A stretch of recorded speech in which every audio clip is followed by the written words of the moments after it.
So thanks, Maha, so much for inviting me to contribute with some tips for equitable facilitation. I'm really honored to be a part of this project. So I'm connecting from Padova in Italy, and I'd just like to specify what kind of context I'm talking about in terms of facilitation. So I'm going to talk about facilitation of dialogue-based virtual exchange, such as the Solia Connect program, which I facilitated, and also experiences from facilitation during COVID, my English classes with university students. So as a language educator, I'm very aware of power dynamics that can emerge from different levels of understanding, proficiency, also confidence. And so my first tip, I think, is about being aware that these dynamics exist, not assuming that everyone can understand fast speakers.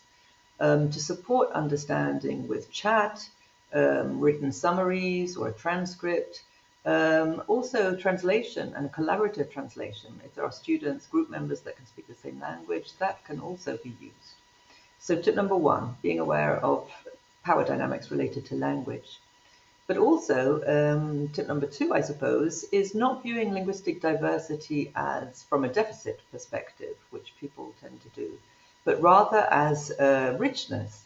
So bringing into play the rich linguistic repertoires and epistemic diversity that comes from having students with different language backgrounds.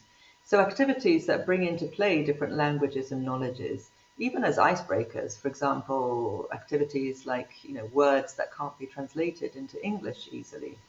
That just raises awareness of the rich repertoires, linguistic repertoires that the students can bring. And then my third tip is about silence and wait time.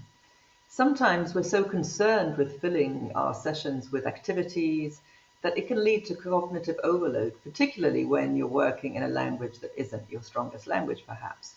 So sometimes you need to have a short pause and also a wait time when asking questions or asking for questions.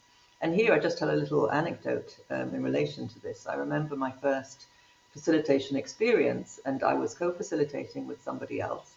And we kind of debriefing after our sessions, and I was complaining that participants weren't responding, that they were very silent and reluctant to speak. And then we were given a recording of our session, and that was a not very nice experience, observing oneself facilitate, but it was a huge learning experience for me, because what I perceived as minutes of silence and participants not responding, I actually discovered were really 2 or 3 seconds of silence and me continuously taking the floor, clearly because I felt uncomfortable with the silence. So again, think wait time, allowing participants time to respond, to ask questions, instead of feeling the need to fill the space all the time. So those are my 3 tips. Thanks for the invitation to take part in this. Goodbye.